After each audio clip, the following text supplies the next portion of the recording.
Well, welcome everybody to this session of Authors in Conversation. And I'm very lucky to be talking to Kez Wickham St George, who is a multi-award-winning author who's actually got a movie that one of her books has been made into. So Kez, tell us all about it.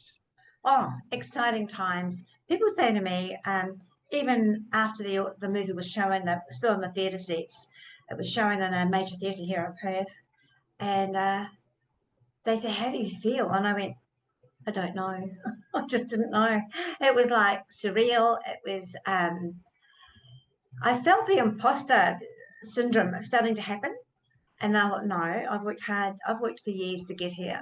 So I really had to have a good talking to myself. But while you're busy in your brain, you can't really verbalize having a conversation to 100 other people that all want to know how, when, what, and why. So I guess it went down well. They bought the book anyway, so I guess it went down well. Yeah, but having a book to my movie was the finale, really, of the trilogy that I was doing, and yeah, it was an amazing feeling. Wow. And how interesting that someone who's done as much as you, even to the point of having a movie, still gets imposter syndrome. So I want people to know that there's nothing wrong with you if you're feeling imposter syndrome when you're thinking about, well, I can't write a book. Who would want to read a book by me? Well, plenty of people, isn't it, Kez? Plenty of people. Plenty of people. It all depends on the genre and how it's approached.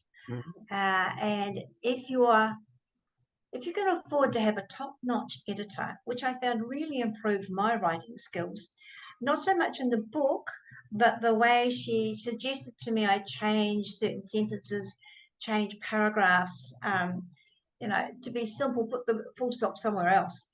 So I took her advice because to me it was pointless having an editor that was really very well known. It was pointless having an editor and not taking her advice. Oh, very good point. And what you say too, sometimes it's as simple as an extra full stop. Some of those very long sentences you sometimes see people writing, a full stop and an extra word then that makes the second sentence flow properly. That's right. Make the difference, can't it? Yeah, that makes a difference. Yeah. So having an editor in your book, for your book, when you first start off, is very important.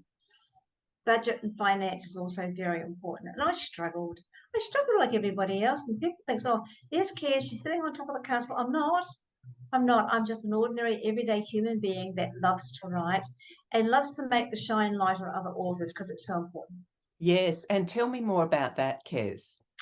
Okay, so I run the Wickham St George Book Cover Awards and I do book reviews for authors. So, and this may sound a bit weird, but I'm only just learning how to work. People send me a photo of the book, and I'm used to having a book in my hand, a bit like the old school show and tell. So I have many books still arrive in the mail, but I'm learning how to be savvy. So I've got the book on the screen, they send me the blurb, and I work from that. So I don't actually get to read the book. I used to do that, but it took me weeks to get through a book. Can you imagine reading something like Grace Tame in a week? That blew me away, the book, but it was like, I've got to just do a quick review, show the cover, read the blurb. And so that's what I do. But it's amazing the amount of, I wouldn't say sales, but the interest that's showing in people's books. Yes. It really brings the spotlight onto the author. And that's when I introduced my book awards, book cover awards. A book cover is the most amazing promotional advertising tool that you can have to your book. It's amazing. Yes. So always be very careful. Get a digital artist on board as well. Don't try and get, I actually hired a beautiful artist because she reached out and asked me would I trust her. And I said, let's go for it. But when I showed my publisher, she went, no. So make sure that you have a proper digital artist working for you, with you, because sometimes the art that's done isn't acceptable to the publisher. And there's the biggest full stop you'll come to, is what your publisher agrees to. A lot of my authors are people who are writing their book. These are non-fiction books, and they're writing the book to build their business around. What are your feelings about images of the author on the cover under those circumstances? What do I think? I think we should have some artwork around it, not just a photograph of the author, but put a background to it. Make it attractive, an attractive color. If you have digital artwork, you should have a color wheel. Use that color wheel. It's very, very simple to use. If you have a digital artist, they should be able to supply you with at least four photos of what they're going to use, and then you start paying for anything extra. I look at those 4 photos and I can combine them, or I can say, no, I'm not happy with it. Let's go with something else. So it's what calls to your heart, first of all. Yes. So when you melt and think, oh, that's just beautiful. I love that. Then you know that's the book cover for you. Yes, that's a great point. I have a wonderful cover designer, Miriam is her name, and she works with my authors, and one of them, Trish Rock, whose book, you know, if anyone Googles Trish, you'll see her book all over the place. Probably took about 3 goes back and forth, and yeah, it's really, it just got her to a T. But and then what about, because there are people who are just not quite brave enough yet to have themselves on the cover. What do you say? Do you say that it is better to have your image on the cover if it's a non? I would put it down in a small promo at the bottom. I'd have some beautiful artwork, but make sure that your name is splashed everywhere on the cover. And when you turn over to the back of the book, the blurb, again, your photo. And this is where you can actually put your photo up. Yes. If you don't want it on the cover, then put it on the back with beside the blurb. You know, it's all digitally done now. It's so easy to do.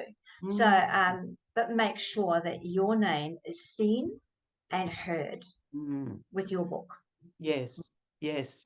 And Kez, back to you. How long has your writing journey been germinating away there for? When did you first start, do you reckon? Let's ask so much. I keep saying 15, but I'm sure it's longer than that. It's around about 20 by now. Okay. But you know, I started off very small. I started off writing for a local health paper because I got my aromatherapy degree. And I only did that, and the pathways just opened. So I did my aromatherapy degree because my husband was ill, and I wanted to know how to approach holistically. But I found the program the program, it taught me how to be holistic within my own thinking.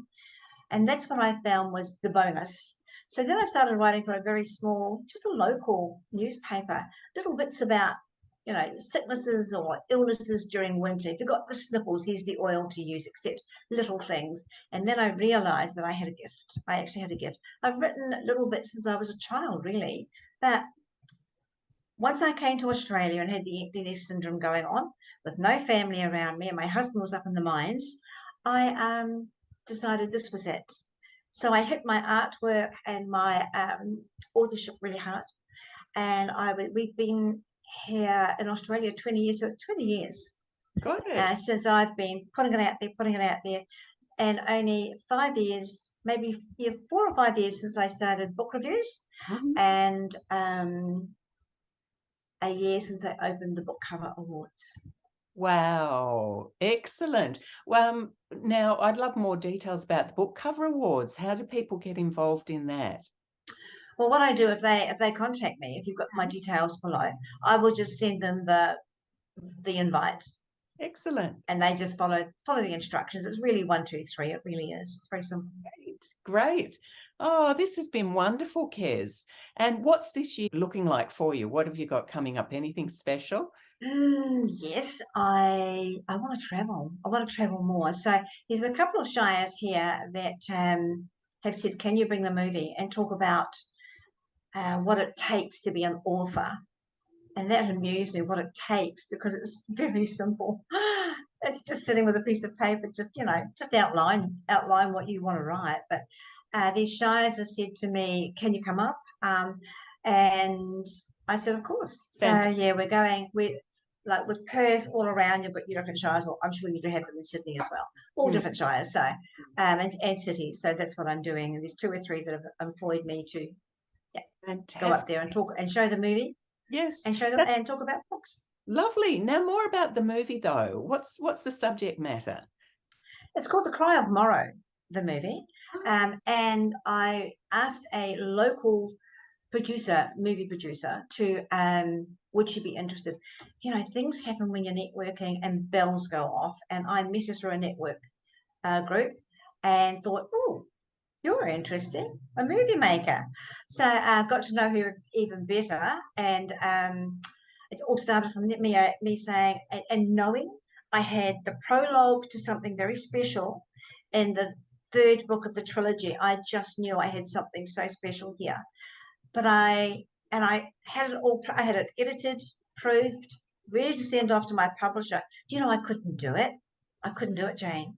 I thought there's something I've got to do with this book, something extra. And so when I met Sally, the movie producer, she's Lyrical Infusions, she's called. So I met her and bells went off. And then I rang her 2 days later. I said, if I send you the prologue to my book, can you look at it for me? And she said, of course. It was only 3 pages, Jane, 3 little pages. And she said to me, this will take 10 minutes. I need to spread it out. So we made plans to do it all on the foreshore of Rockingham, where I live. Right. And the views, the scenery is beautiful. It really is. So we did it all there. And she made my 3 pages into a half-hour movie. And then the credits came on. So it was a 3/4 of an hour movie. The actors I helped choose, I'm so proud of them. They're just beautiful people. And they put their heart and souls into it. So the movie is the story about a young woman and an older man. He's a sailor on the boat that comes into a terrible storm and they're shipwrecked. And they're the only 2 that survive. And he's badly injured. Oh my God, Jane, the makeup was amazing. Like he had bones sticking out. I was thrilled with the makeup. It was gorgeous. So yes, we did it. We survived. We got through it. The story was told.